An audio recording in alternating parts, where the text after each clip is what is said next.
Hey, good afternoon, everyone. Welcome. I'm Nick Paro. This is Banner and Backbone. He'll be back in a second. I am joined by my good friend and co-host Shane Yirak, who I'm sending his co-host invite link to in our private Yes. chat so that he can pop up on the feed with y'all on Substack. But hey, what's going on, Substackverse? It's Banner and Backbone's Palantalk. It's Monday. We're here for a great Monday. conversation. We're going to be talking about the war that is ongoing. I'm going to get this big ass screen off my face so it doesn't look so orange on me because that's not the greatest color for my face. And so, yeah, we're here for Palantalk. When Shane, I don't know if you've heard or not, Oh but the God. U.S. started a war in Really? They Iran. did that. They started a holy war in Iran, Wow. and we're bombing the shit out of the Middle East right now. Again, not like the first That went 20 well the years that last we time, were. right? Yeah, it went so well the first 20 years we were there. I'm Mhm. so glad we're back for more. Um, if you can't hear the sarcasm in my voice, fuck those people. Because No fuck shit, them. man. Like, the war Yep. wages on. We're now 3 weeks in to a new global war of terror that we are starting. And Yep. I'm not saying on terror, but of terror because we are waging a war terrorizing other people because we think we can and we think we deserve it. Yep. And people are making bank off of this war, mostly the tech folks Always. and Yeah. the billionaires in charge. Yeah, Right. and it is going to become a Vietnam 2.0 or It worse. already is. If they And yeah, the rich get rich, the poor get poorer, and we get fucked. And rich so get rich and we get fucked. That's right. so the That's war wages on. So I wanted to discuss latest updates yeah. on the war itself, what's been happening, what our thoughts are on it, what we're doing in the background to help ourselves and do. Shane will be back. Help ourselves do research and provide great context for folks because we want to provide an environment that is the best for y'all to be able to have the most up to date and accurate information that's out there. Um, As you guys can tell, I have my shit together this morning. yeah, So Shane's doing well this morning. yes. Um, Yes. He is put together as fuck. He is put Yes. together as fuck today. Um, that all that means, though, for me, all that means for us is we're having a great time this morning Absolutely. while we're talking about some shitty things because that's what we always do. Is we try and put some positivity where we can Yeah. and give you all action items and things that you can do to move forward. And yeah, there's less we can do right now other than, continuing to pressure our congressional representatives and going through primaries and forcing primary issues to become the hot issues, which is the war and the death that's going on. So before we get into any of that, I monologued a little bit to help give Shane some time to get himself set up and get Yeah. get back to his new standing desk. So we're both standing desking today. Um, I love my stand desk. I don't really ever sit at it because it hurts more to sit than it does to stand. Um, Mhm. so Shane, how you doing, man? It's Yeah. been 2 weeks since we've gotten to talk on a Palin talk. Yeah. Missed you last week, but Rachel jumped in, which was awesome, and we Yes. had a great I couldn't conversation. think of So how are anyone you? better. Anyone Yeah, better? I can't think of one. So, I mean, she's the perfect I'm perfect going to invite stand-in. her on more, I think, too, because she's got a lot of really good stuff to talk about, especially around the AI sector and how we can be utilizing tools Yeah. in really good ways to put content out in places people aren't expecting. Um, and so that we can influence models in ways that are unexpected. Um, Yeah. so, Shane, how you doing, man? I'm tired, I'm tired. I mean, this is quite the time to be doing what I'm doing. And I've been just locked in on getting people the truth about this war. because we're seeing the most intense propaganda operation that I have ever lived through at this moment in time. I mean, I have not, there's always the subtle stuff, but then there's this where you have them literally reconstructing reality in a Putin-esque interpretation of Ukraine. It's rewriting reality. They're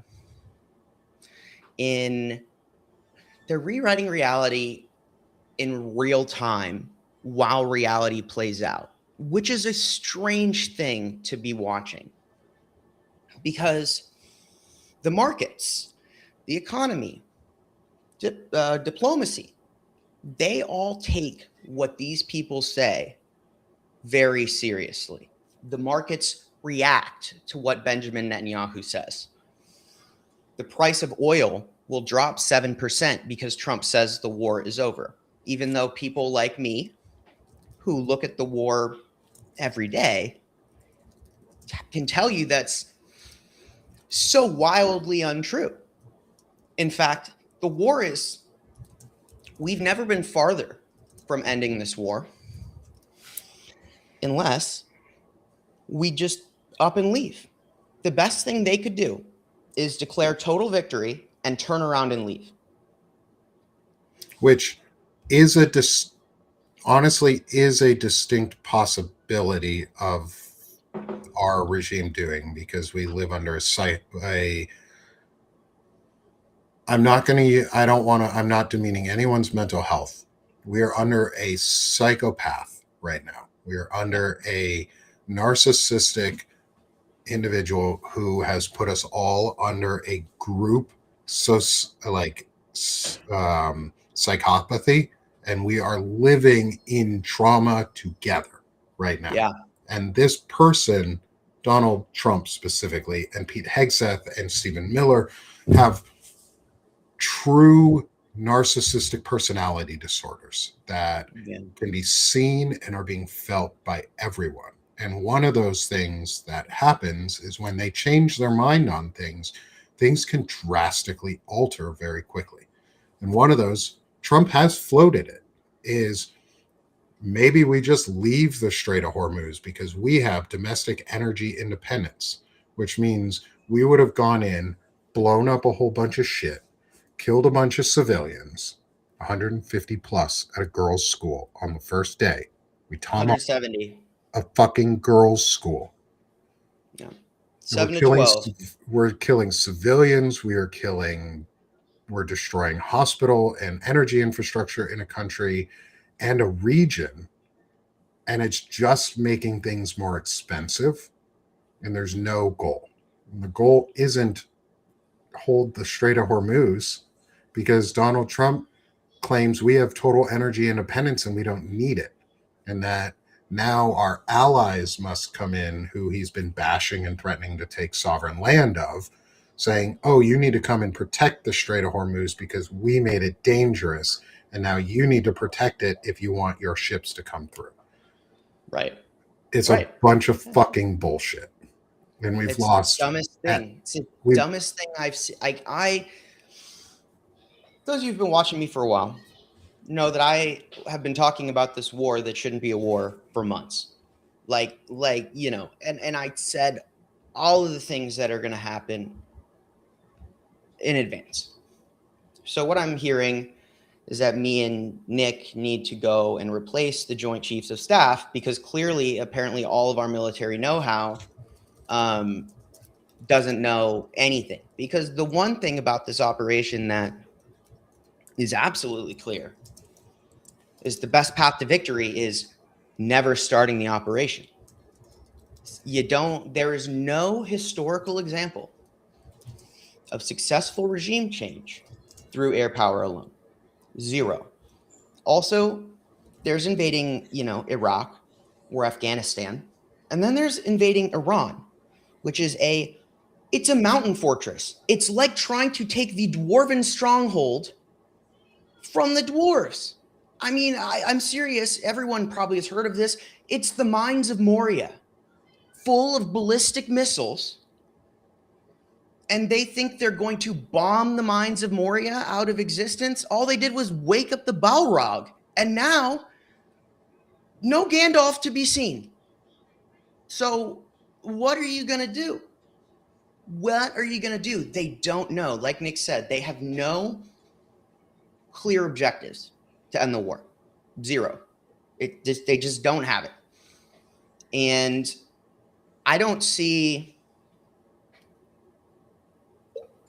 a way out.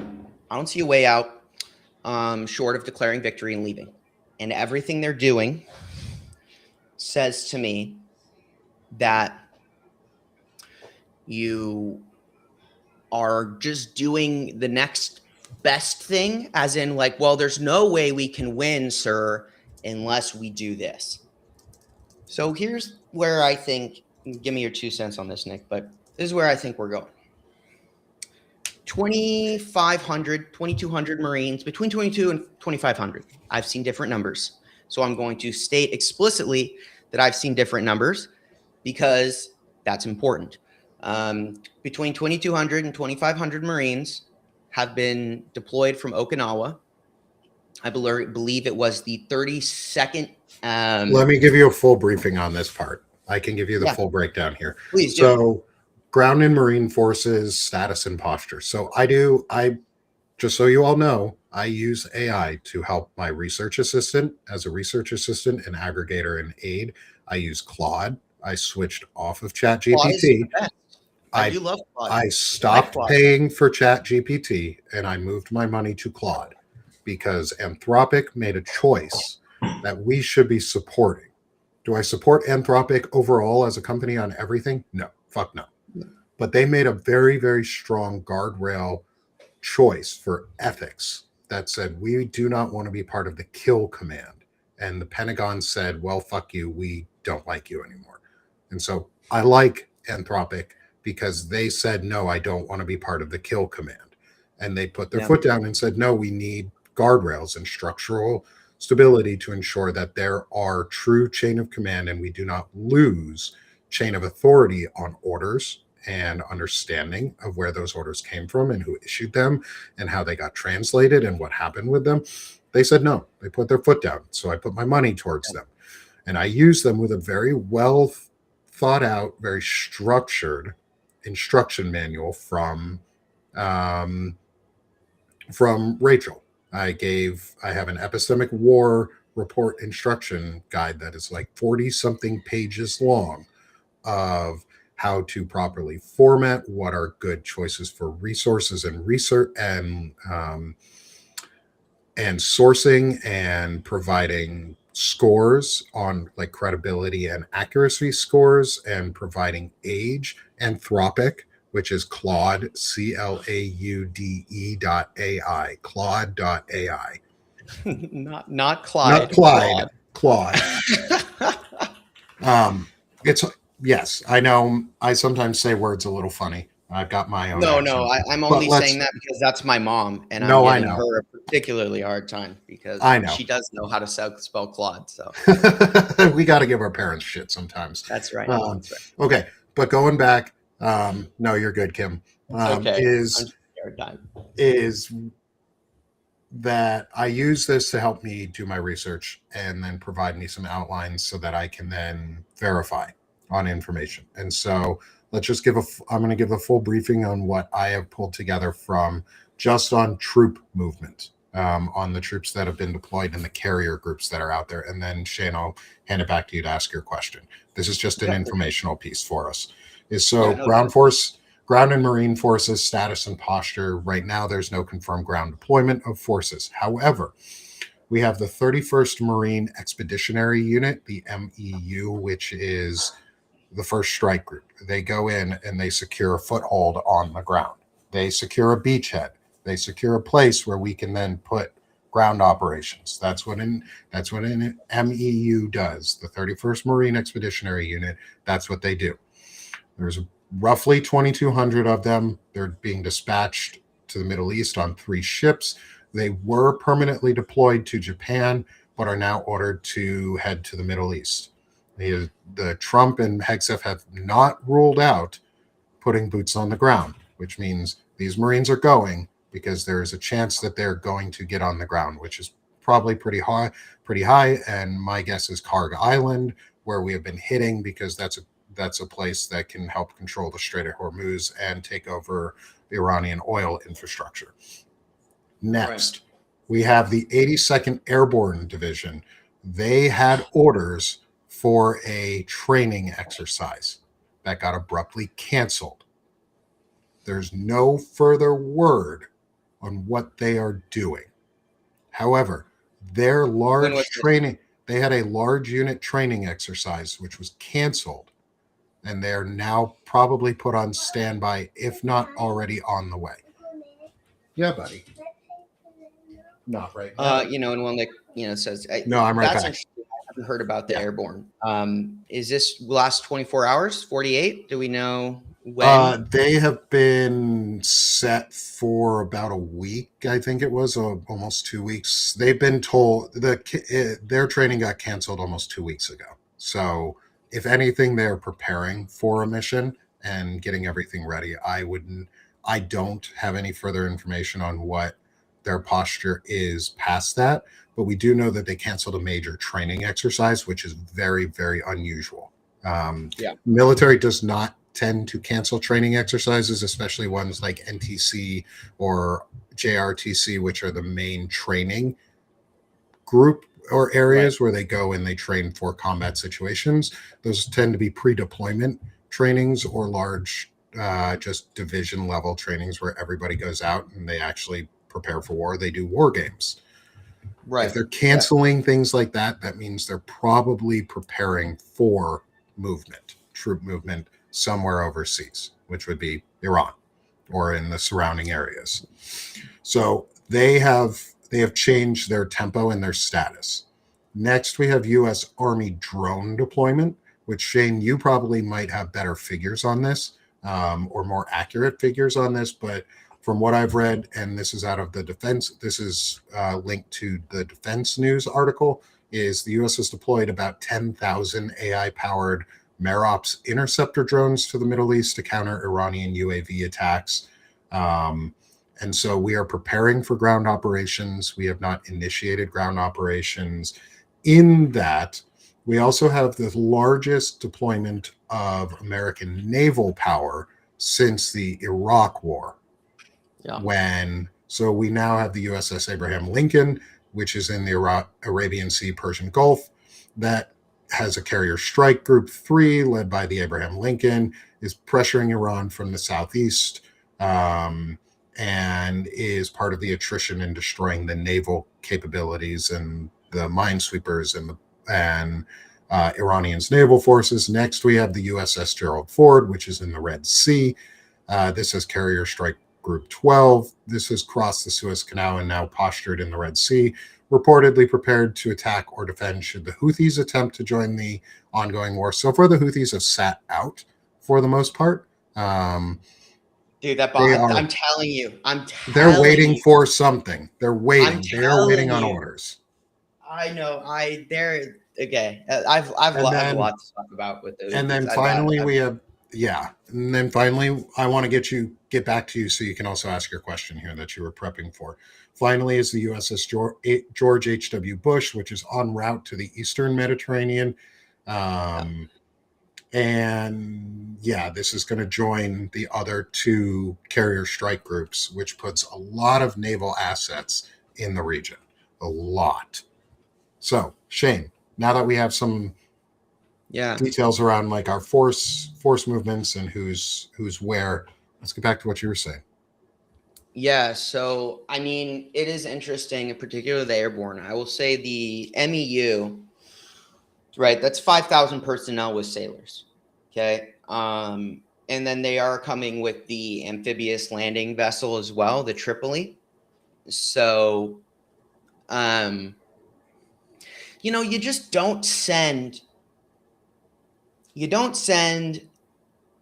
troops from Okinawa when you're having a standoff with Taiwan. You don't pull your premier Marine unit that's been operating in the Pacific for, decades, protecting this particular area. You don't pull them and move them through the Indian Ocean and all the way back to the Middle East when tensions with China have never been higher, unless you're going to use them. You don't do that. You don't. You don't weaken our other allies. Yes. Sorry to interrupt you there.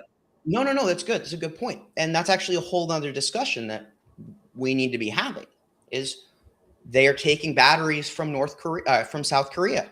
North Korea has never been more aggressive. They have systematically been cutting their... They just launched a bunch of ballistic missiles today or yesterday too. I saw a report come up on one of my news aggregators that North Korea launched like 10 ballistic missiles or something. Yep.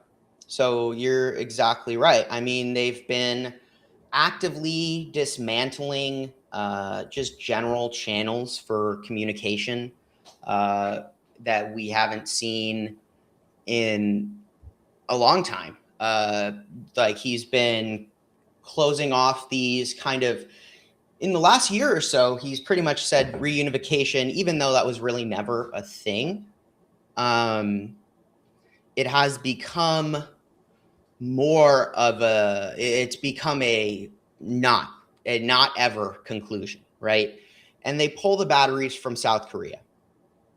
When you pull the batteries from South Korea, Japan has expressed concern. South Korea has expressed concern. The statement from South Korea is like, we've said we're worried, but we don't really have any leverage, right? This is a direct violation of longstanding U.S. defense commitments in other parts of the world to support a war that they're supposedly winning, right? So it doesn't make sense for you to be claiming victory, yet stripping assets from key regional strong points that allow you to project power elsewhere. They're actively compromising their ability to defend U.S. interests around the world, to allow them to continue an operation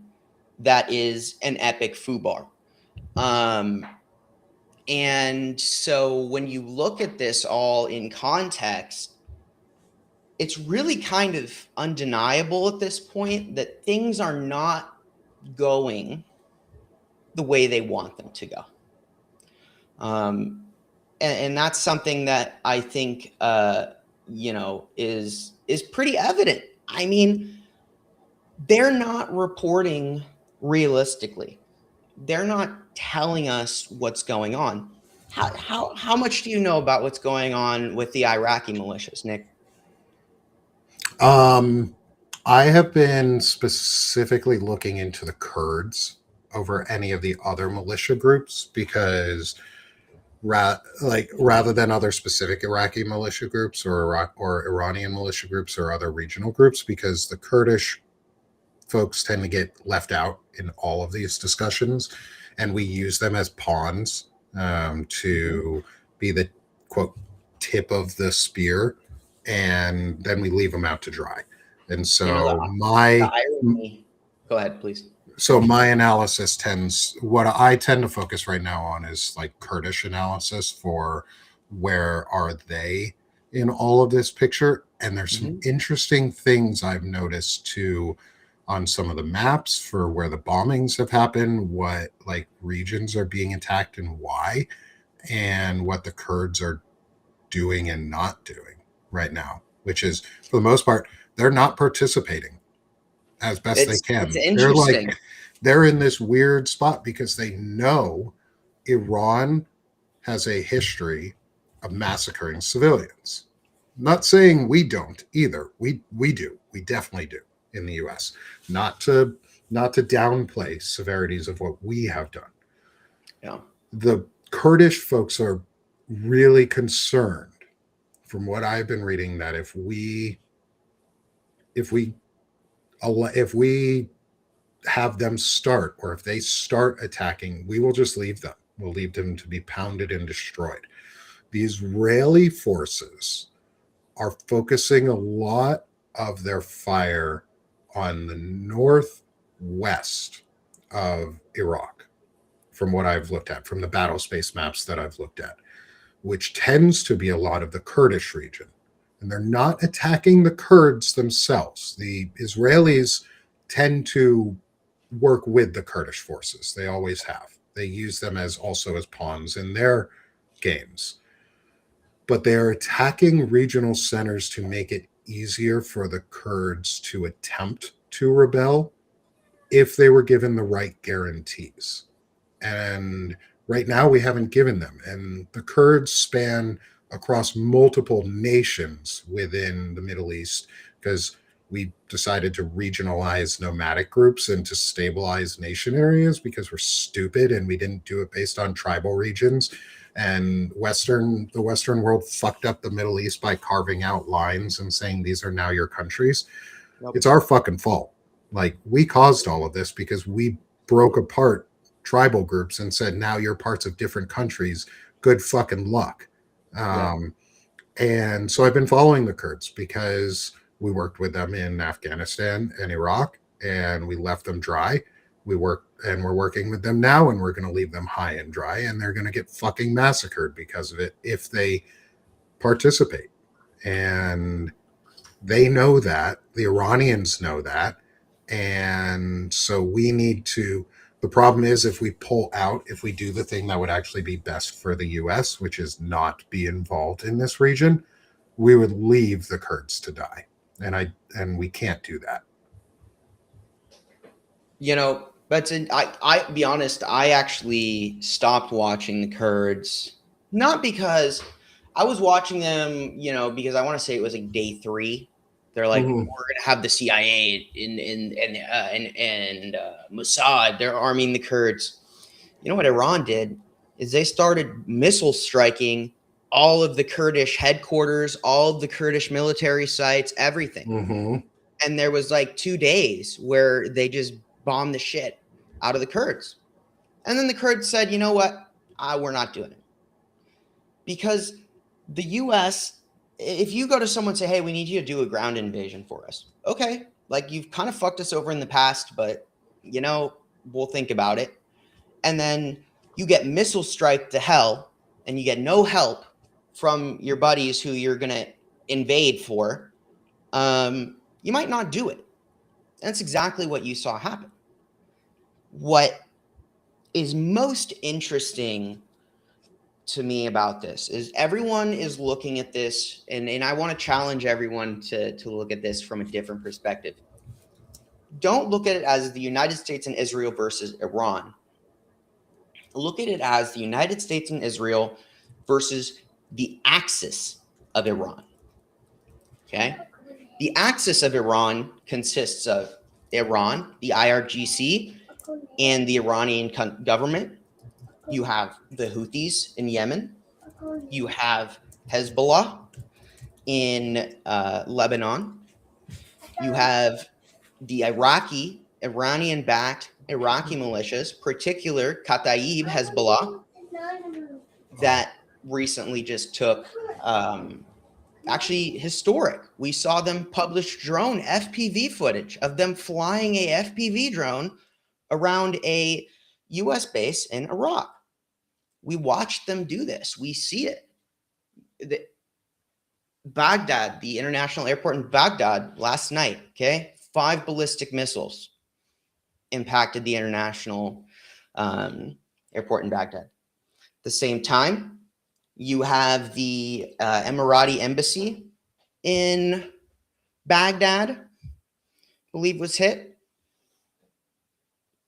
TLDR, it's almost more, the U.S. is getting hit simultaneously across the entire Middle East. The United States is not just at war in Iran, it's every single military facility in the Middle East. At the same time, I don't remember the country. Actually, I do. It was the United Arab Emirates, one of their giant major refinery facilities was hit yesterday. Their markets are in free fall. These countries, even the idea that the US and Iran, the United States alone and Israel could probably fight Iran, just Iran. But I have my doubts. But if it was just Iran, maybe it's a different story. But they're not.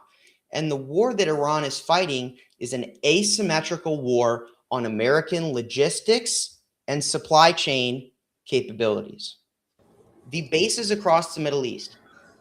The fact that Prince Sultan Air Base in Saudi Arabia was hit with 5 KC-135 Stratotankers on the runway. All right.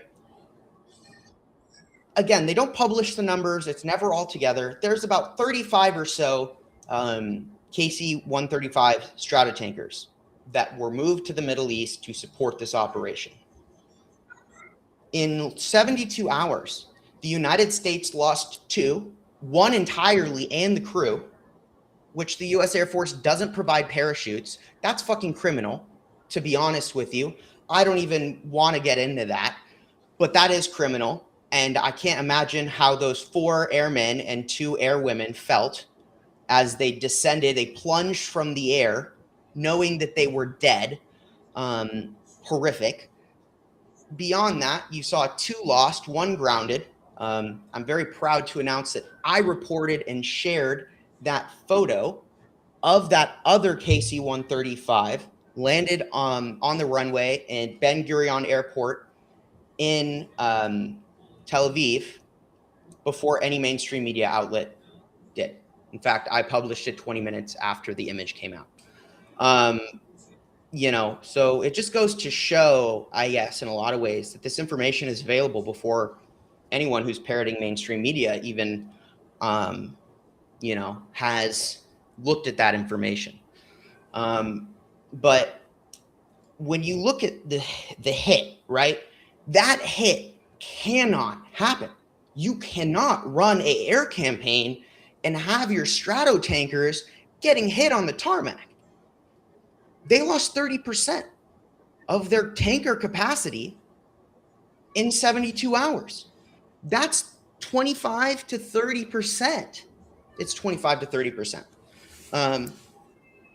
That's 25 to 30% of their sortie rate, of their ability to conduct airstrikes, their ability to do anything. And they're already trying to win a war of regime change with air power, which doesn't work. It's a non-starter. We have no analog for this being successful. You look at all of this, there is no base in the region that the United States can seriously count on if they can't count on Prince Sultan to launch air sorties. It pushes their operational envelope back more and more. They're using European bases for defensive operations. Limited. Why? Because they need to maintain their operational capacity for offensive capabilities on these other places. We are going to see a 100% the George W. Bush moves to the Middle East now, 100%, because they need carriers to continue with the sortie rates. Their air bases themselves are getting hit. They're getting hit. And who knows how many more of these planes are going to crash into each other. Because we're not talking about the human cost on these pilots flying back-to-back missions. And in wartime, they can waive certain restrictions, like, I don't know, mandated sleep. They can do that. No, they can't. They can is very serious consequences. Pilots take very serious care of their sleep habits and the way that their flight hours. I only know this from someone who I know is a pilot, and they take very, very serious care for their hours on flying so that they aren't more tired. That said, you're at war, you're stressed as fuck, and you're tired anyway. So no matter what, how much sleep you get, it's not good sleep. You're not feeling rested. You're not feeling ready for the next mission. You're tired as shit. because you don't have time to recover. And they're also getting Yes. bombed, like actively, like when you didn't sleep well when you were getting mortared every Well, fucking night. at some You point, think the at some pilots are point, gonna you sleep? just go, well, if they hit me, at least I'm asleep, and maybe it's a good dream when I die. So if it's my time, it's my Yeah, time. no shit. But that's the thing, is it's still not good sleep, because yes, you hear those alarms go off, you hear it wakes you up, and you have to be ready to get out and move. And yeah, it's hard.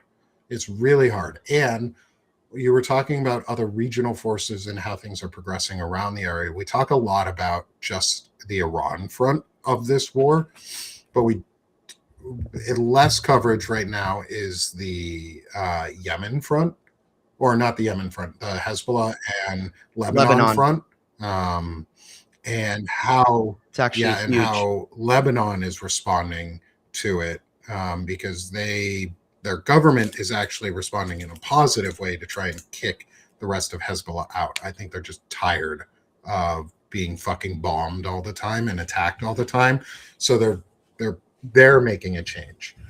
That being said, Israel has launched a ground operation in Lebanon. They are trying to basically create a neutral zone almost, or a safe zone for themselves, so that they can continue to attack Hezbollah. There's been over 800 deaths. At least 850 people have been killed by Israeli strikes so far in Lebanon. These are civilian costs, not Hezbollah cost. 850 civilians have been killed, with at least 107 children and 66 women, based on the health ministry of Lebanon. Those could be variable numbers. Again, we don't trust every number that comes out of any nation. They all lie, especially ours, and especially those being attacked. More than Really important note 800,000 people there, yeah. have been displaced. Almost 1 million people have been displaced by the Israeli attack on Lebanon. Do I agree with Hezbollah? No. Fuck no. I want Hezbollah gone. I want Hezbollah gone, just like I want all the other terror groups gone. But to do that, we cannot spread terror ourselves. And that's what we're doing. We're doing a global war of terror right now. No, Lebanon is speaking out against Hezbollah. They have kicked them. They have been doing it for a while too. Like, Lebanon has been pushing back on Hezbollah for a very long time and forcing them out of the government and out of their systems. Israel is forcing that faster. And I have is the Lebanon front is a very different front than the Iranian front. We'll make sure we say that very clearly. Like, Israel and Lebanon. I have a lot Yeah. of data on that Yeah, too. and So I'd I'd love be to have happy you to share go that into with some you. of that too. Is like, because that's a very different war front than the Iran one itself overall. Yeah. That said, Hezbollah is a terrible fucking group. They need to be gone. They're all terrible. They're all They're all terrorist terrorist groups. And when you kill a bunch of civilians, you make more terrorists, because you radicalize people against you. For every civilian death, 2 people get radicalized, at least. For every 1 death, there's at least 2 new radicalized individuals. Death of civilians, not service members. Death of civilians. You radicalize at least 2 more people. The U.S. is promoting an act of terrorism. The first fucking thing we did was bomb a goddamn school, because we were too lazy to check whether the AI targeting system was accurately hitting military targets and not things that were changed 10 years later. We bombed a fucking school, tomahawked the kids to free them. And we are taking credit too. We have admitted that it happened, because nobody else has fucking tomahawks like that in the region. Nobody else can do that. It was our fucking fault. And that's radicalizing people in Iran, not for us, but definitely against us. And the more that we do that, the worse it's going to get. They're not going to side with us. Even if we killed the new Ayatollah and supreme leader of Iran, there's another one in line. And the only way to actually win this war, if we have a chance to win it, is through ground operations. And that's going to cause a lot of death. And we're going to see what happens when we wage war for profit and not for human protection. Because this war is not about protecting anybody. This war is about profit. This war is about tech profit specifically, and regionalization and changing the balance of powers. Because, like Shane, you alluded to earlier, we've taken a ton of assets out of Japan and the Asian Pacific region, leaving Taiwan wide open for an attack, an invasion, leaving South Korea wide open for an attack by North Korea, leaving Japan wide open for an attack if somebody were to do it. We're leaving other regions of the world less safe because we are actively tomahawking people. Yes, tomahawk is named after a Native American that we genocided. It's the natives peoples that we also genocided in the U.S. We named our weapon for and killing so the and just genociding so people that after just that so we're name. aware too on some of the history of that, the tomahawk itself is actually named based on the Mohawk. They used to wear them in battle. The native population who were named tomahawks by other native groups were named that because they were the warriors who wore tomahawk mohawks, and they scared the shit out of people. They were vicious. They were ferocious warriors. They were incredibly powerful.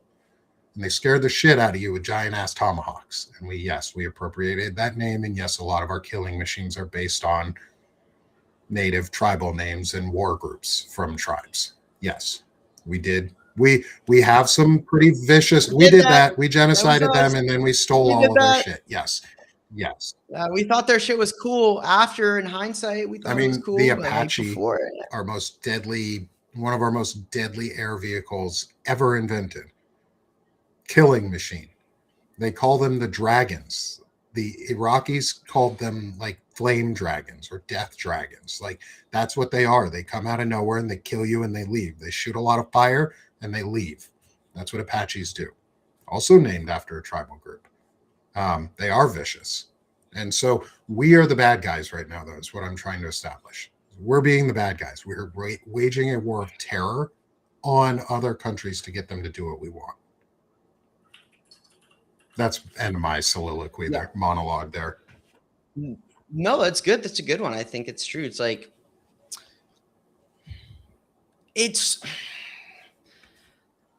we're also not using our standoff weapons as much as we were in the beginning.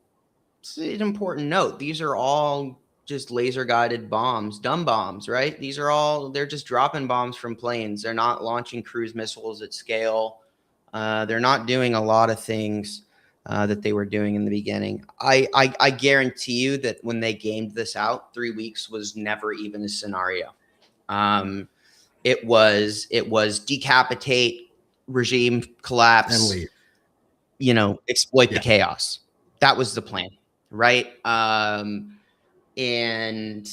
instead, what they got was a martyr, a successful regime change under fire, a Iran that is still launching ballistic missiles on day 18, when at the same time they're claiming their ability to launch missiles is degraded by 90%, yet on day 16, they hit, or it would have been yesterday. So on day 17, they hit an airfield with our most valuable assets. Without these stratotankers, American air power doesn't work, because they thought it was really smart to build a bunch of jets that have very poor range, that are basically our entire air fleet. We can't sortie from far away with our jets. Like, they need the stratotankers. Like, they need them for American doctrine to work. American war doctrine is entirely dependent on the stratotanker fleet. Full stop. Right? I don't know. General Raisin Canes is a freaking chicken. I don't even know. That guy's a little bitch. He's a testicle. in California, he's a testicle. He's a little testicle. In California, we have a place with great chicken. It's called Raising Cane's. So every time yeah. So he's chicken. Well, we got 2 Week Taco and Chicken Cane over here. So, and that's part of the problem is we're being run by idiots. We are actually being run by idiots like Steve Heggs or Pete Hegseth is a fucking moron. He's a fucking moron. He was a talk show host, B-rated weekend talk show host that on Fox News, and he is just a fucking moron. And part of this too is we're seeing what the next steps in their playbook are for American suppression, because the big thing about this war is it's not about Iran. This war is not about Iran. It is not about the Middle East. It is not about oil. It is only about suppressing those in America. It is about taking our rights away. It is about building an infrastructure of drones and automated systems in the US that protect us from drone attacks, but are used to surveil and suppress or dissent in the US. Since the war has broken out, we have now seen the FCC chair come out and try to intimidate broadcasting networks that are dispersing the truth, that are sending out the truth about the war, because they don't want people to know we ain't doing well. They don't want people to know what this war is actually about. So the next step of the war is silencing critics in the US, because they kicked out the press crew in the Pentagon, so that they only had network media that was theirs, their propaganda media networks. They are upset when other networks provide, quote, unflattering coverage of Pete Hegseth or the war. And now the FCC is intimidating broadcasting networks. It is an attempt to silence folks like Shane and I. The good thing is we're not on a broadcasting network, so we don't need a broadcasting license. So guess what, FCC chair? Fuck you. Go fuck yourself. We're going to keep talking about the war. We're going to keep talking about how disastrous it is and what they're going to do in America as the response, because they're going to use it to either foment a real terrorist attack on our country, or they're going to make one up. And they're going to use the technology that they say they're just going to fall to protect us, to subjugate us. And that's what people need to be prepared for. This war is not about Iran. This war is about American subjugation at home. I think what you're saying is true, but I also find these days that more than one thing is always true at once. Two things can be true at once, multiple things. I cannot. Right. I cannot say that it's just about domestic suppression, because it is being used for domestic suppression, of course. But again, the thing I've been talking about for almost a year now is China. China buys 90% of Iran's crude, right? It's moved, but it's such a large amount that if you want to compete with China, China are going to, their only leverage the U.S. has is oil, right? China does minerals. China does all the things the U.S. needs to make the weapons it's using in the Middle East. Without China, they can't do it. The dumbest thing America ever did was make its entire defense industrial complex entirely dependent on Chinese imports. It doesn't even make any sense considering they're supposed to be our biggest rival. It's been this way for over a year. I've been talking about this for over a year. They can't replace the bombs. They can't replace anything. They want to build a surveillance state, but they don't have the materials for the drones. They don't have, they want to build a surveillance state, or do they need to replace missile interceptors? Which is it? They actually have to choose. It's not they can have it all. They really can't. Like they've told us, again, pay attention to what they do, not what they say. Like this whole war is so much easier to follow I haven't listened to a single statement from Pete Hegseth. I haven't listened to a single statement from Donald Trump on this war. Zero, net, nothing. And I understand exactly what's going on. I get it. And it's not what they're saying. It's so wildly off cue. They're claiming that they destroyed 90% of their missile interceptor. No, correlation doesn't equal causation. Just because launch tempo is down 86%, 90% doesn't mean that you've destroyed all their interceptors. I can only go and find a handful of videos of actual, mobile launchers getting blown up. Okay? Again, it's what Israel said versus what Israel does. Let's talk about what Israel's going through, not what they're saying, okay? Since March 2nd, Hezbollah has conducted 485 attack waves against Israel. Okay? 485. They are actively coordinating with Iran on a strategic level. 485. So not only is Israel having to intercept when they calculated all of this, Iran's missiles. And you made the point earlier. It's true. The Lebanese government came out and said all Hezbollah activities are illegal. And Hezbollah said, "You're fucking funny, bro." And that was that, because they can't do anything. The Lebanese armed forces are they're a token. Hezbollah runs the country. Hezbollah has run the country. And if anything, it was a symbolic statement. The Lebanese armed forces aren't going to die to fight against Hezbollah. For what? Meanwhile, Israel's bombing and killing them anyway, right? We're looking at approximately 800 in Lebanon that have been killed right now, aggregate, right? But, just between the 13th and the 14th, there was 97 attack waves. 97. They made a big deal because yesterday there was 34 attack waves, the same day that Israel supposedly killed the guy who was in charge of coordinating all of the attacks. Because Hezbollah learned in 2025 from all of the pager attacks that killed a bunch of Hezbollah elite.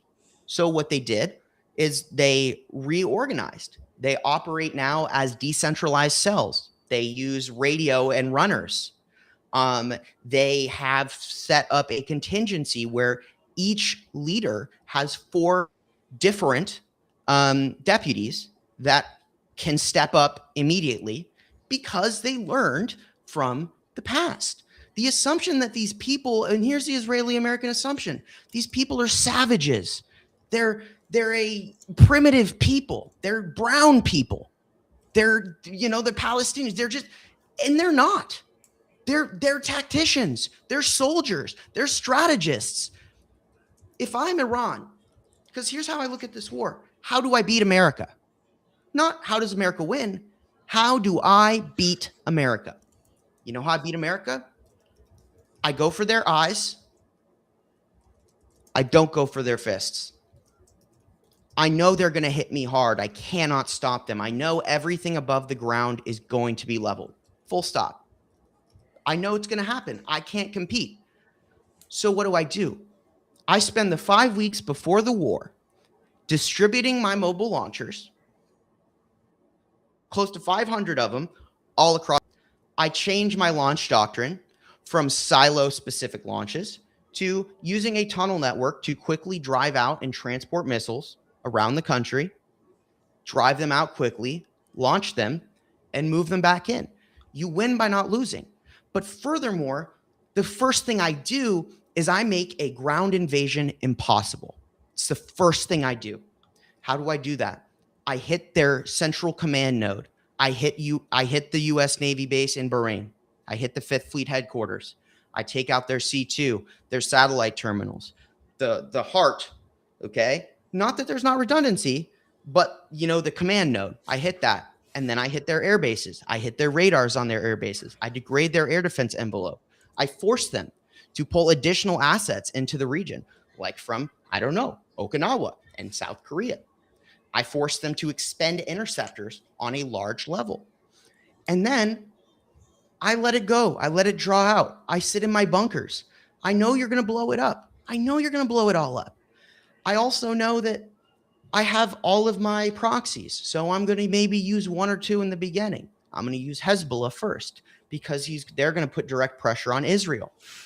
Hezbollah clearly was 400 plus, almost 500. Israel's quietly coming out and saying that this is credible, but not 100% confirmed, but my modeling suggests that this is absolutely when this would happen. So, and if you guys haven't, I've been modeling interceptor depletion since day one. This is actually the single biggest decisive factor. If I'm Iran, is how do I get them to use their interceptors? And then once they've depleted interceptors and I've degraded their air defense envelope, they're already rationing. We know this. Israel now quietly coming out and saying that they are critically low on interceptors. Because if America left right now, Israel would lose. I'm not kidding. Israel can't fight all of the proxies and Iran simultaneously and win on depleted stockpiles. They're already out. They were already at 50-60% depletion following the 12-day war, not restocked. There's just no way, especially if Hezbollah is launching rocket attacks. There was a salvo of over 200 rockets. Okay? Doctrine says for each of those that's going to hit, you should be launching minimum 2 interceptors. To be safe, it's 3. They don't have those interceptors. There's going to be a day when Hezbollah launches 60 rockets and 40 hit Tel Aviv. It's inevitable. It's not a debate. It's not up for interpretation. It's inevitable, which is why Israel has no choice but to activate 100,000 reservists, pull their Golani brigade, their best urban combat brigade, move them to the border, and launch another massive ground invasion of Lebanon. Because if they don't get to the launchers before they run out of interceptors, the 2,000 plus wounded, I believe it was 25, I was looking earlier, somewhere around 2,500 wounded, confirmed in Israel. That is undeniably a fucking issue. If you've got, and they say 15 dead, I don't believe that. I don't believe any of the numbers they report. It took them how long to admit that over 100 U.S. soldiers were wounded? 140, 150, right? It took them how long? Do you think Israel is going to produce those numbers, right? U.S. KIA, we're up to 13. 7 is by enemy fire. So 5 at least half of them supposedly are non-combatant. And the people who did die in that first strike, they were logistics troops, logistics personnel. They were handling a radar. Why are they not attacking the attacking troops? Why are they not shooting down the planes? Because they don't need to. Because if they degrade the infrastructure the United States needs to launch an invasion or to effectively support even Israel with an airstrike, I don't see Israel walking out of this the same. And that's a big deal. That's a big discussion, because that means that everything this regime has done economically, not even economically, in their backdoor shadow market, the work that Kushner and Witkoff have put into the Middle East, into Israel, building Gaza, new Gaza, helping them with this genocide. All of this effort is falling through the floor. The Gulf states, if they were going to join the U.S. against Iran, they would have had to do it earlier, because now they are asking the U.S. for PAC-3 interceptor replenishment. And the U.S. is saying, no. Why are they going to Ukraine now and asking Ukraine to help them? They're going to Ukraine for drone interceptors. It's very clear that the United States cannot defend its allies, that they are paying big time for hosting U.S. troops. The U.S., America's already lost, because our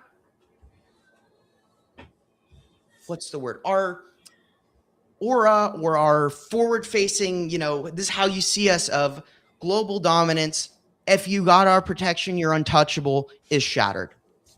Like they failed to protect the Gulf economic infrastructure. There's no way. And I mean, maybe Kushner does get a new deal. Maybe he does. I mean, I'm not saying they're going to stop moving money. What I'm saying is that money doesn't mean anything unless you can do something with it. And you can't build. They will never be able to build on in Gaza if they can't get Iran to stop launching missiles. Like they can't. Iran only had to survive. And they did that. And the CIA is saying now that regime collapse isn't going to happen. They elevated a IRGC hardliner. Khamenei was mild compared to Mathaba. Like mild. This guy was, his son was raised in the IRGC. His son was, is known to be a hardliner. And on top of that, he apparently, now they're claiming he was disfigured in the strike that killed this, yeah. And Pete Hegseth finally said something the other day. He's like, yeah, he might be injured. Yeah, they said he was injured like the day after the strike. Like, again, why are you saying this now? It's like he's like releasing it now like something happened. They're recycling successes. That should tell you something. They're recycling a success that we already knew about because they have nothing good to report. Because actually, the Situation Room is, Mr. Secretary, we're looking at a 30% degradation in sortie rate today due to the strikes on Prince Sultan. We're not going to be able to sortie out of there, which is going to, reduce our sortie rate even more. We're not going to be able to show the biggest day of strikes yet. Our interceptor stockpiles have just passed, 38%. We're about to have to start critical rationing. And all of our bases in Iraq are getting drone striked by FPV drones and missiles. They've shut down any kind of air travel. They've hit all of the airports. The entire world has rerouted its air traffic through this tiny little air pocket that goes through, I want to say it's like in the Balkans somewhere. But like everything is like this. They went and like Australia, Japan, Germany just said no. They're like, please help us open the Strait of Hormuz. Everyone's like, no, deal with your own shit. Yeah. Like and we can't, like, especially since the US can't. Go ahead. Let's also comment, oil is now over $100 a barrel because we fucking did that. We did that. Trump did that. The US did that. We caused oil prices to spike around the world. We're causing economic hardship across the globe. We're causing huge economic hardship within the US. Like, we are not energy independent of any other nation. We are energy dependent on all nations, just like other nations are energy dependent on us, because we're a global fucking society at this point. And every time one of us does something, it impacts the rest of us. And I don't know, maybe the fact that we have gas prices going up 50 cents, $1 a gallon or more everywhere, like, people are going to get hit.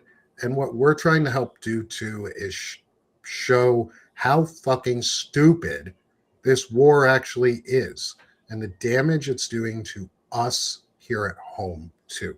Because there was a question earlier in the chat, and it's a really important one, is how does this affect us? What does this mean to us? Like, why should we care that the US is bombing Iraq or Iran? Why should we care that any of this is happening?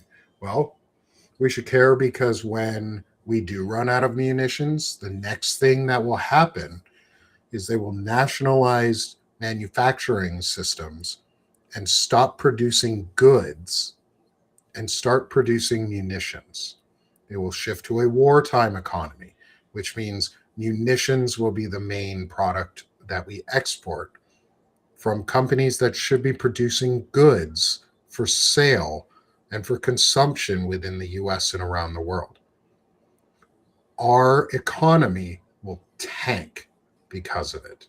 The only sectors that will profit off of this are war sectors, so our defense industry, And that's about it.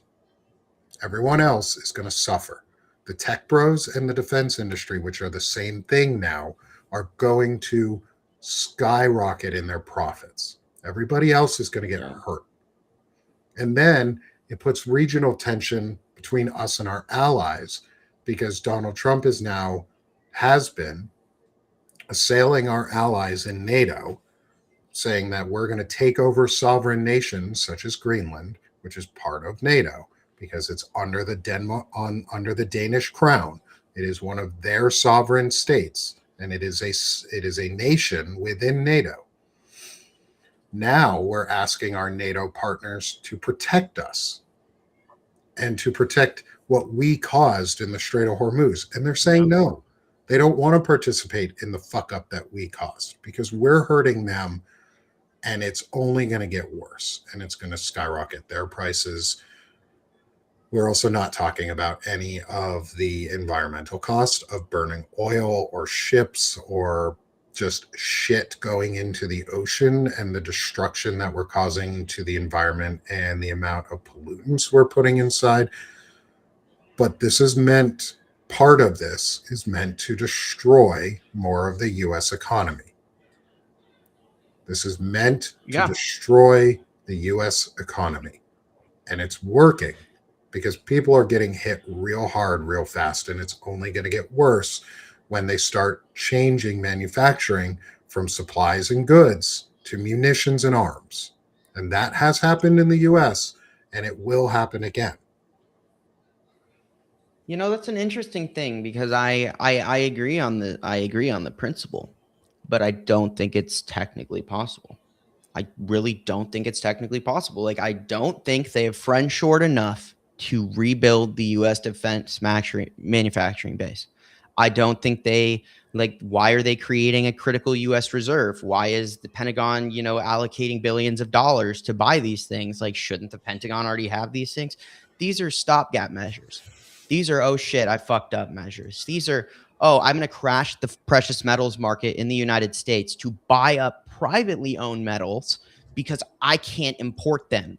Like, they're using all of the tools they use when these are not the tools they would use to get metals, right? This is the tool they use to crash the economy and extract value from the middle class, not to get, supports. Like, look at the COMEX vaults, okay? Like the actual, physical holding of these metals.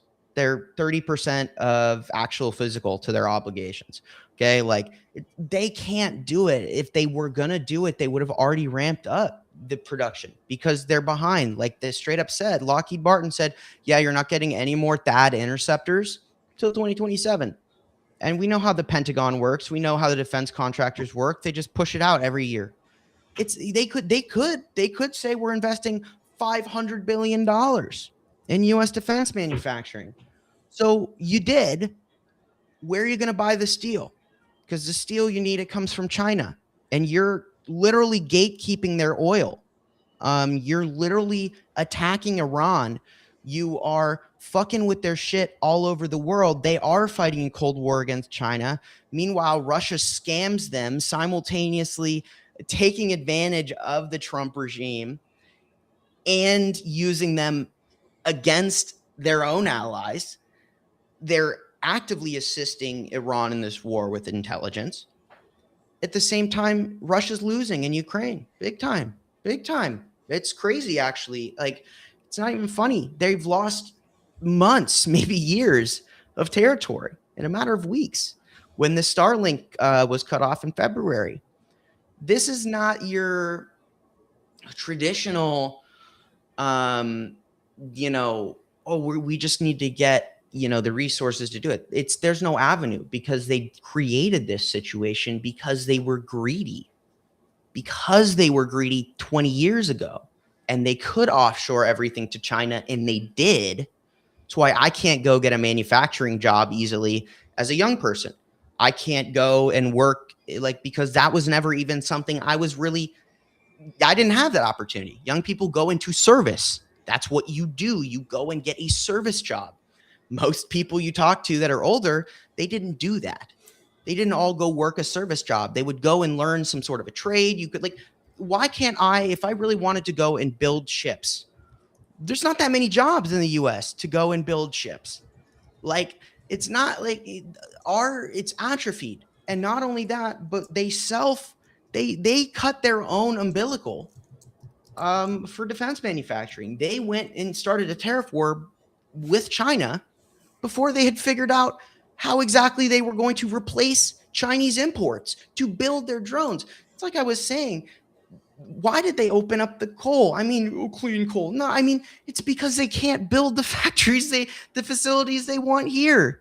It's because they can't do it. It's a matter of there is no out. This is a downward spiral. There is no militarizing the economy because you can say in practice, we invested $1.3 trillion in AI. So there's a $1.3 trillion in value. That's not true. What happens when the data centers they have, Nick, when they need to replace those chips? What are they going to do? Because they don't last forever. Nope. What are they going to do? What happens when they strip Taiwan of what little defense, extra regional defense that was there to support a war in the Middle East, and China takes Taiwan and says, yeah, we don't trust you. You literally tried to seize Karg Island and stop all of our oil imports, and we're smarter than you, so we stockpiled 3 months of oil because we know you can't sustain the war for 3 months. So, we're just going to sit here and wait while you do that, and we're going to help Iran, help them deplete you, and then we're going to take Taiwan, and then you get nothing. And Thailand and Cambodia, they're still itching to kill each other. And the last time that happened, paralyzed $4.8 billion in international trade. The Thailand Plus One program, where Taiwan is able to outsource its testing and assembly of all of its semiconductors. All right. The price of chips went up NVIDIA reduced their production forecast when this happened in December by almost 25%. And prices of just premiums on insurance flying out of the region went up almost 40%, resulting in a 15% price increase. Okay. We have examples of this. We know this. This is not a discussion on whether or not they're going to get it. They're not. It's just what we're talking about. This is propaganda. It's a narrative that money gets you anything. No, money means nothing if there's not a physical value attached to that money. You can give me $1 million and say, Shane, here's $1 million worth. I'm going to give you $1 million. You give me $1 million, and I'm going to give you $1 million worth of rocks, really precious rocks. I'm like, cool. Give you $1 million. They say, Shane, as soon as I have those rocks, I'm going to give them to you. I promise. What the fuck do you mean? I just gave you $1 million.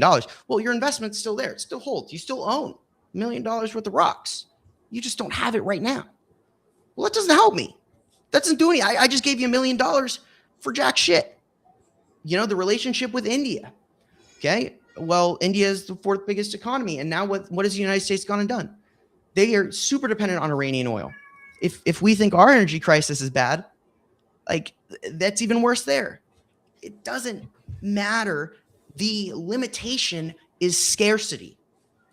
They built a capitalist economy on the assumption of a exponential supply chain, that they would just scale supply chain with money, and that nothing would impact the ability for supply to meet demand. Everyone should take basic economics. Everyone should understand supply and demand.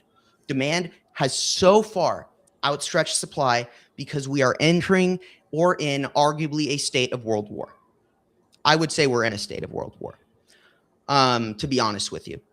A world war doesn't have to be 2 axes of power. It's merely a state of being. And there's war everywhere. Yeah. Everywhere. Yeah. This is a world war. And America, if it wasn't before, it is now.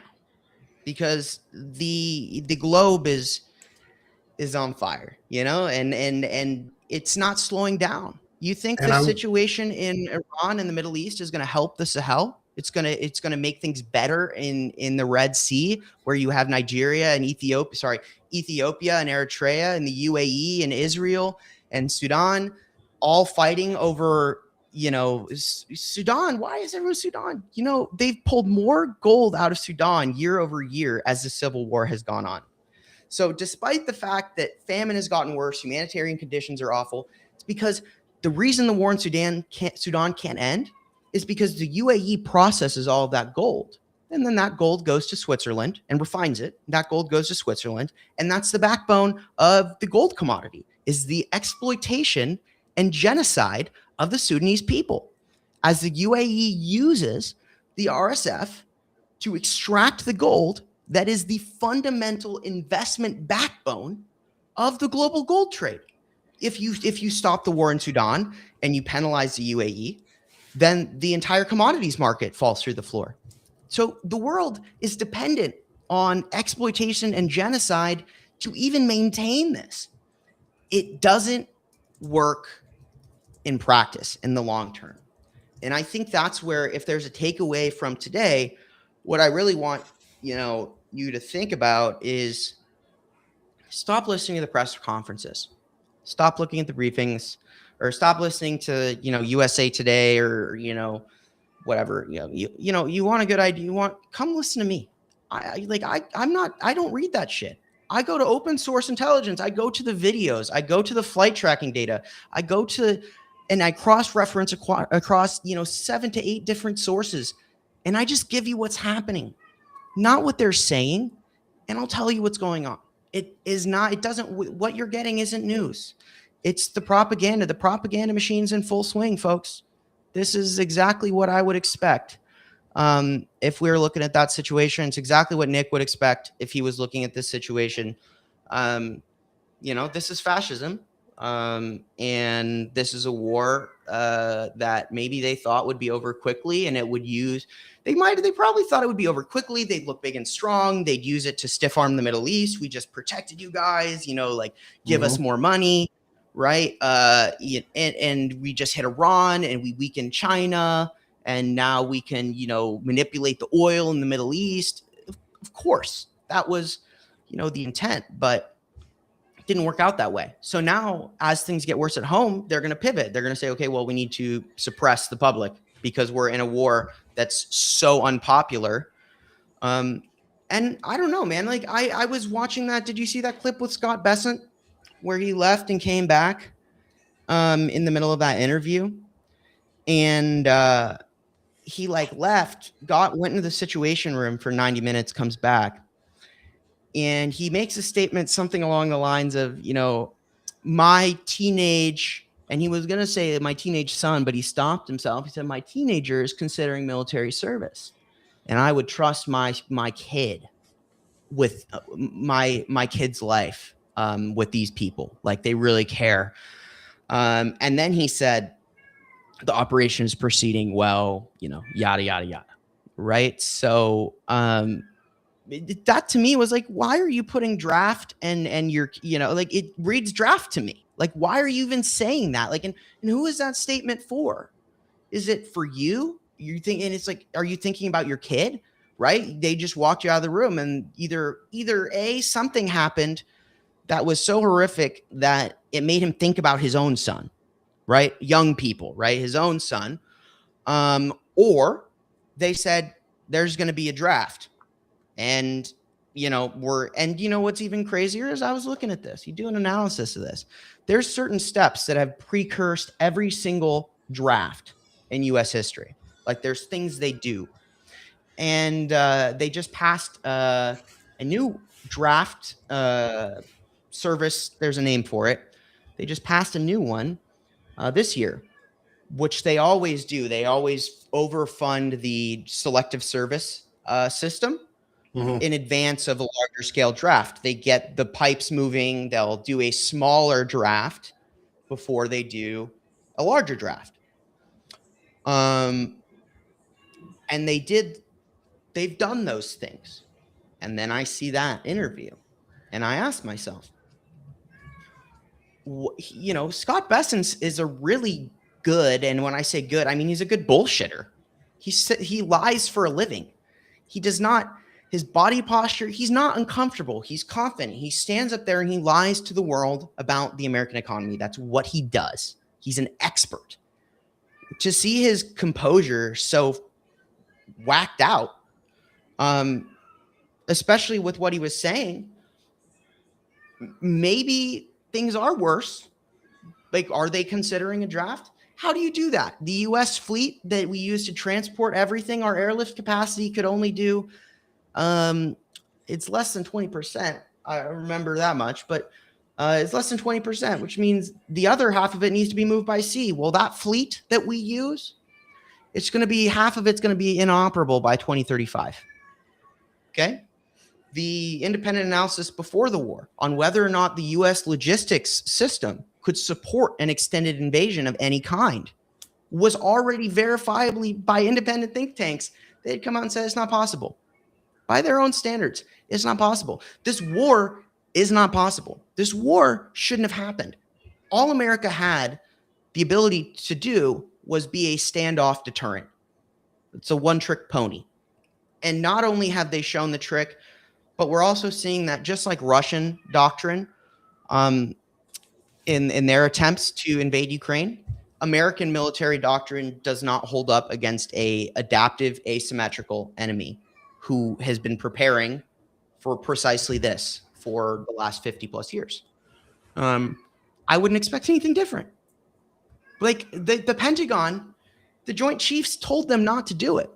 They're not that, like, they did say the don't Joint do it. Chiefs are not dumb. Like, we're not led in terms of true military leadership on the inside. For the most part, they're really not dumb. There's a lot of really smart people still in there. Problem is, we're being led by people who are overreaching on their position. Sorry. And not letting the true experts actually say what they need to and do what they need to prevent further escalations. Because one of the things that was mentioned, we mentioned a little earlier, and we probably won't get to too much of space talk today. Sorry, folks, because we're almost at our hour and a half that we normally go to. However, this is a really important conversation, and I'm glad we're going into it. One of the things, too, that we've talked a little bit about is the NATO aspect. And there was a comment that I want to correct a little bit from one of our friends in the chat saying that NATO is really only North America and Europe. It is, but it has expanded to some of the Asian, Middle Eastern Asian countries, like Turkey is part of NATO. Turkey is a NATO nation, and they have had their airspace somewhat violated. Hold on. Okay, grab a snack, buddy. Grab it and bring it to me, and I'll open it for you.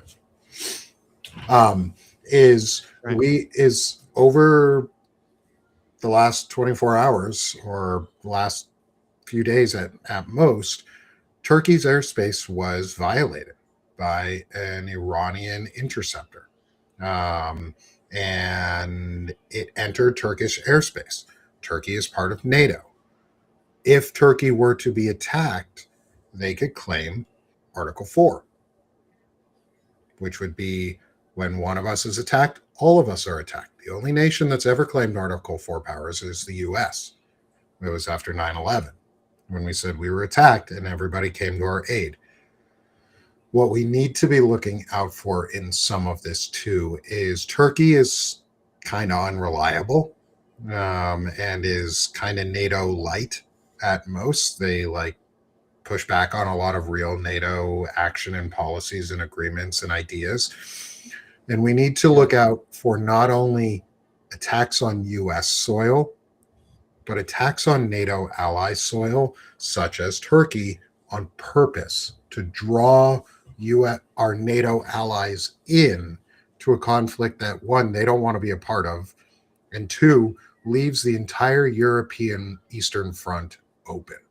Because then everyone would stop protecting Ukraine to protect Turkey. Because Turkey is a true NATO alliance member. Ukraine isn't. And that's the route we have to be careful about. You know, it's interesting because a French soldier was killed the other day, 6 wounded at a base, right? So, I mean, arguably, there already has been in a Kurdish run joint facility in Iraq. So we're going to bring it back to the Kurds. The Kurds got attacked too. It hit the Kurdish. The Kurds. That's why I don't think they did it. That's why I don't think they did it, because the U.S. has abandoned them. That's been a fair weather friend for decades, right? Like Turkey hates the Kurds.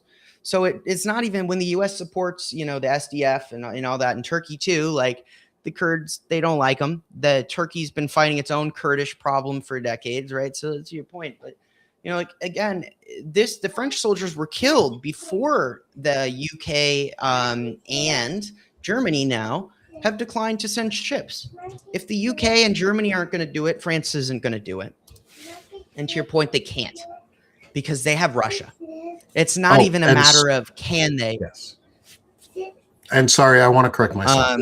Article 4 is the discussions of going to war and going with each other. Article 5 is the actual invocation of we were attacked. You need to come immediately. I want to correct myself. Zubels, thanks for pointing that out. Yes, Article 4 is part of it. Article 5 is when they go, hey, we're going to just bomb your ass or invade you at this point because you've attacked us, and we're all going to do it. So, yes, thank you for the correction. I appreciate that, Zubels. See, we correct ourselves, unlike other people. We want to be right for you guys and give you guys good information. I haven't told you this yet, Shane, and I want to close out our conversation a little bit with this, is I am putting together a simple webpage for us that's going to be a battle space tracker that allows us to get up-to-date daily data on strikes from the...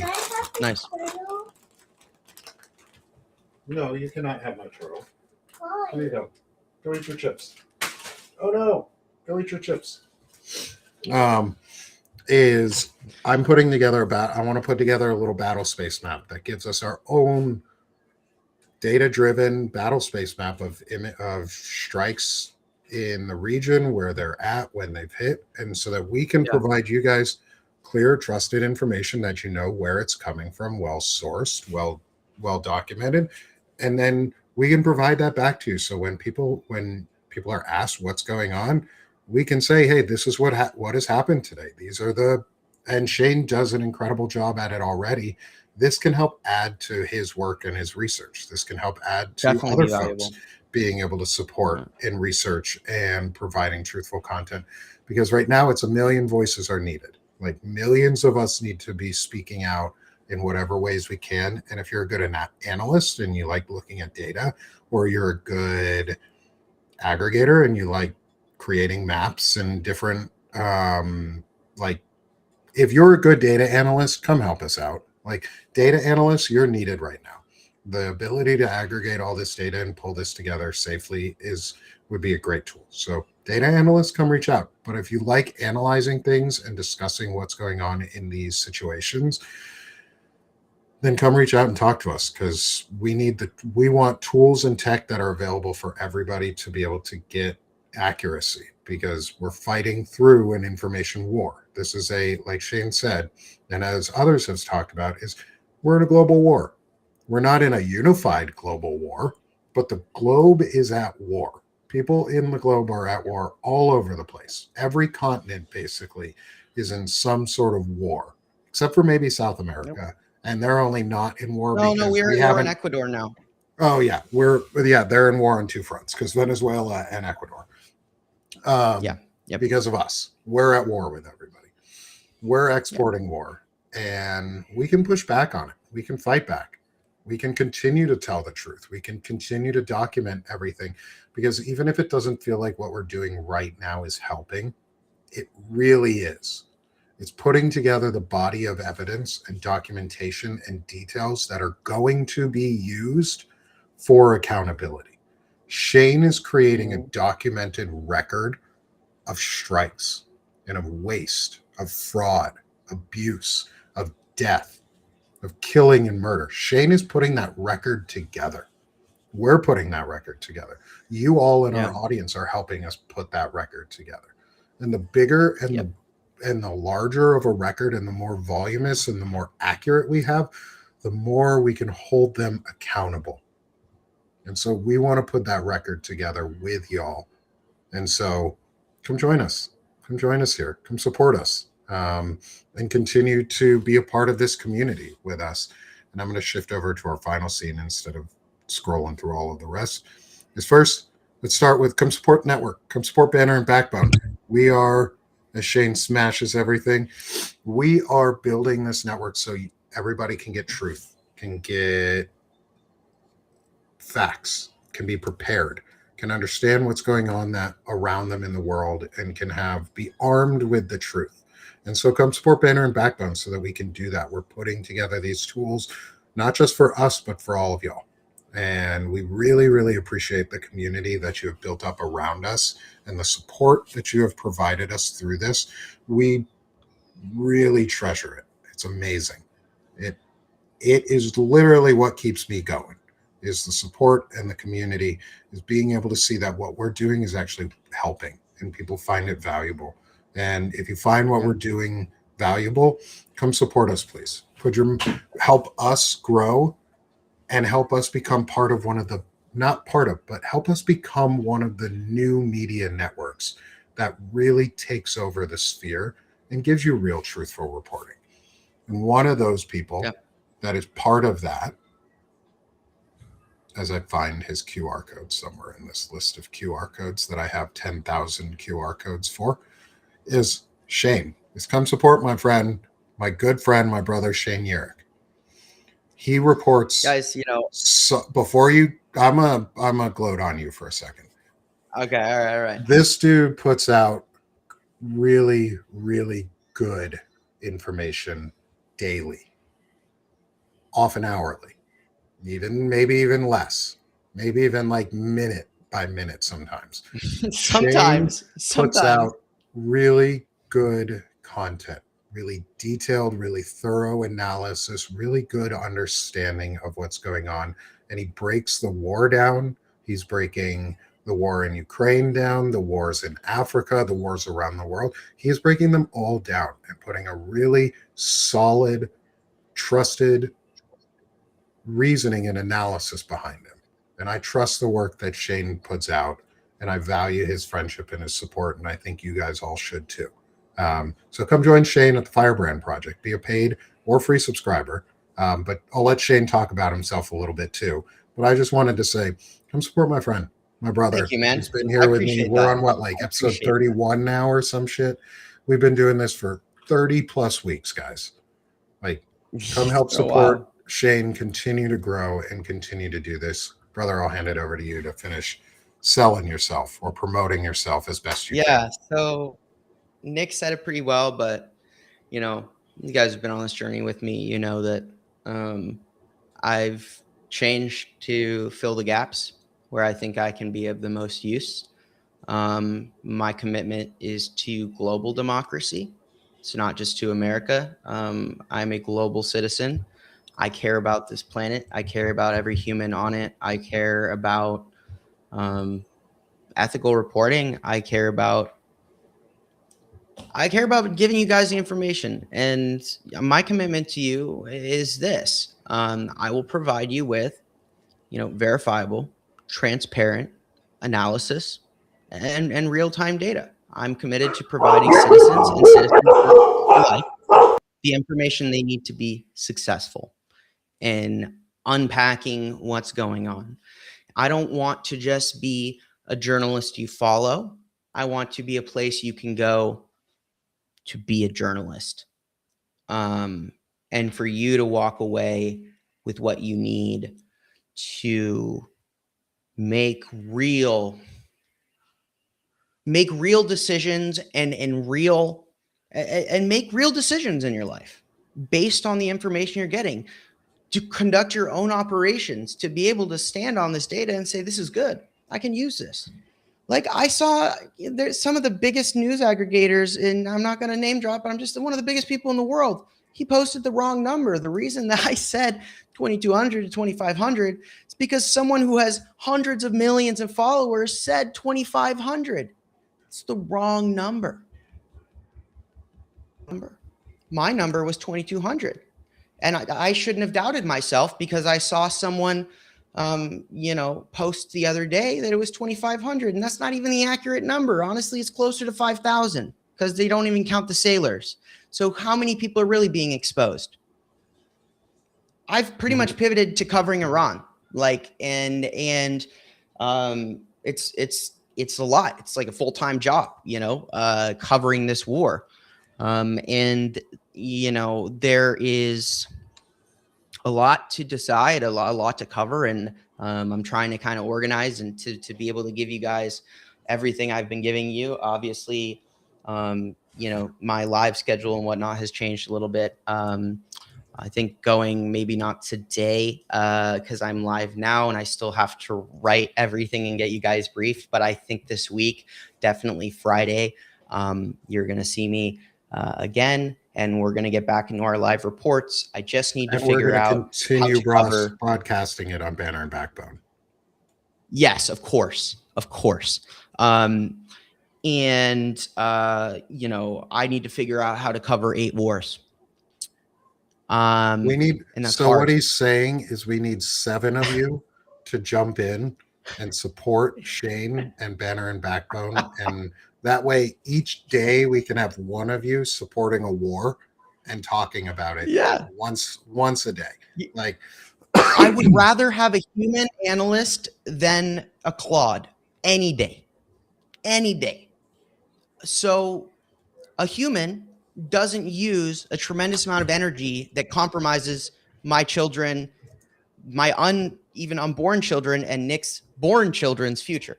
We would much rather use a team of human beings to do this work because humans are great. As much as they suck, they are also can be great. So yeah, if you want to help out, it's not some, there's a lot of resources I can give you to help. Even if you don't necessarily, if you're not an analyst, you don't need to do the analysis.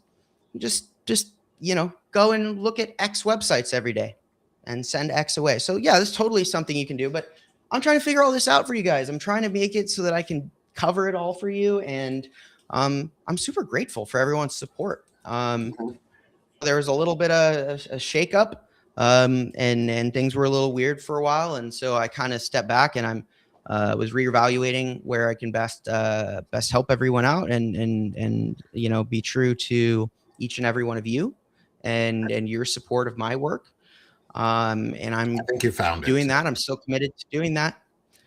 And I'm going to keep doing that. So if you want to support me, I know it was a little long-winded, but I want to take this opportunity to kind of share with you guys where things are going because things are different and the situation is fluid. And if anything, I'm committed to just being where I need to be in that moment. As all this is going on, keep an eye out. Another Iran update today. I'm going to try and get a Sudan update out too. So I'm probably not going to go live today, but you will get an update on Sudan today, which is something I've been working on. So keep your eyes out for that. We're going to do these takeaways. I think these critical takeaways, everyone has really liked them. Everyone's really liked this kind of analysis. And I'm going to keep giving you guys that. So I don't want you to watch the headlines all day, every day stressed. I want you to be able to sit down, read for 8 to 10 minutes, and not look for the rest of the day. And have a life. I want you guys to have a life, and I can have my life doing this for my job to give you guys that part of your life back. I want you to stop having, as much as we love you coming to our lives and everything on Substack, I don't want you guys to have to feel like you have to be watching all of these people saying the same thing every day just to catch the newest bit of information, because that's exhausting, because I was doing that. So I'm going to try and work with Nick, as well as, any, Banner and Backbone to get you guys that information. And so you can just step away, because I need to step away. Nick needs to step away. We all need to be able to step away. And it shouldn't be that hard for a citizen, a global citizen, to just get real information. We're all smart enough to figure this shit out. So I know long-winded. I'm sorry. But that's all right, bro. Definitely paid subscribers. are huge. You can make one-time donations. Thank you to everyone who's made one-time donations. It's been super helpful. Helped us out a lot. So I appreciate you guys. And go and support Nick. Nick is just one hell of a guy. He's one hell of a guy, and he has done so much good. And he continues to do so much good. And he's not just sick of this shit. He's also a dad. He's a husband. He's a veteran. He does things that make him uncomfortable for our democracy and to network and to bring people together. He is someone I greatly respect, and that I think if you're not already supporting him, you should do that. We're at a point in time where it's about value, because there's a lot of people out here doing the work, but a lot of them are doing work, not the work. Nick is doing the work. You can say you're doing work. I'm working for, independent journalism. It's almost a buzzword now. It sucks because, people like Nick, he's an independent journalist. More so, he's a civic savant is what I'm going to call him. He's a civic savant because he knows how to connect people. He's deeply aligned with the civic values of the Constitution and what America means to him, not what America is. America is acting as a global terrorist. The America that we believe in is a country that preserves its own democracy, preserves the planet, preserves equal living and human rights. That's what Nick fights for. And so go support him. Go and support him and go buy some sick of this merch because, why not? Go get your water bottle with straw. Just suck less. Mine's coming in too. I'm hoping it comes in the next day or two. Thanks, Shane. I really appreciate you, man. Come support me at Sick of This Shit Publications. That's my main home for my work outside of the Banner and Backbone sphere. It's where I do chronic illness discussions, masculinity discussions. We're redefining masculinity and building intelligent masculinity, and we're going to take on the masked and fragile ego-based masculinity that is driving authoritarianism and driving men and the rest of us into the ground, because men, sorry to say it, guys, we kind of suck, and we just need to suck less. We just need to suck less. And to do that, come join me at Sick of This Shit Publications. Learn what it means to be an intelligently masculine man. Learn what it means to be empathetic, be a better human. And you can now check out my first intelligent masculinity article reposted on Lincoln Square.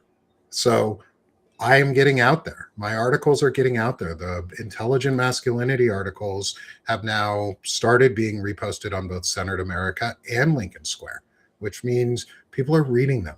They want to know. They want to know what it means to be a real man and what it means to not suck so much.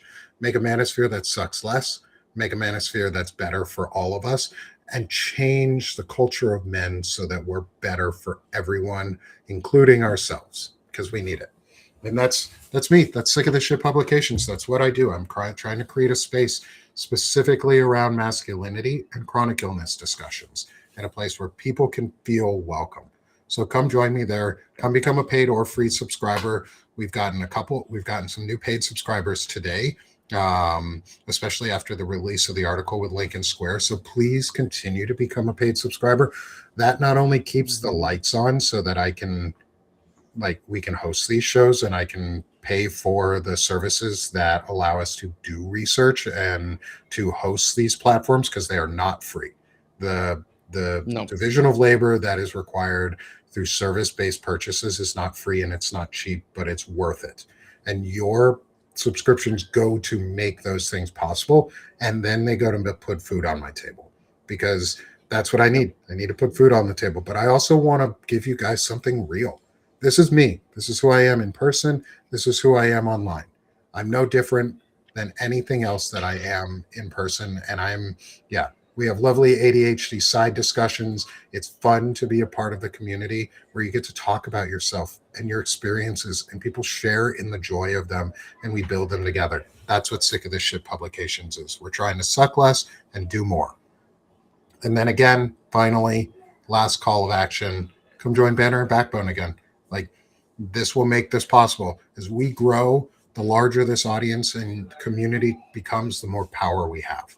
And we know people. I love networking. I know a lot of people now. I have friends in a lot of different spaces. And what that means is you all have access to different spaces that you wouldn't have had before. And we can get our voices heard in ways never before heard. So continue supporting us, continue making our voices powerful so that your voices get heard, because it's about you. Yeah. It's not about me. I don't want the attention. I'd much rather be home, quiet, living a quiet life. I want to start a farm. That's really what I want to do. I want to farm on my land and relax. I'm disabled. I'd like to relax, but I'm not going to. And I'm not going to stop until we win. So just suck less and do more, because that's what we need to do. And don't worry, Olivia, that'll go on to a piece of merch. And if you want anything from the Sick of This shop, go to shop.sickofthisshitpublications.com, buy your Just Suck Less water bottle. And all that money is going to go back into supporting this network and the growth and getting what we need out there so that we can win. So suck less, do more. And what we like to say here at Palantalk, because this is our space, this is where we come to talk tech. Oh, he didn't do it. Damn it, Shane, we're going to do this again. This has been another episode of Palantalk where we like to talk tech. No fascism. Hey, y'all. We'll see you next Monday for another incredible episode of Palantalk, 1 p.m. Eastern, 10 a.m. Pacific. We'll see y'all again. Have a great week. Go fight some fascism. This is Banner and Backbone. I'm Nick. Touch some grass. Touch some freaking grass. Go touch some grass. I'm Nick Paro, joined by Shane Yirak. We'll see you again next week. This is Banner and Backbone.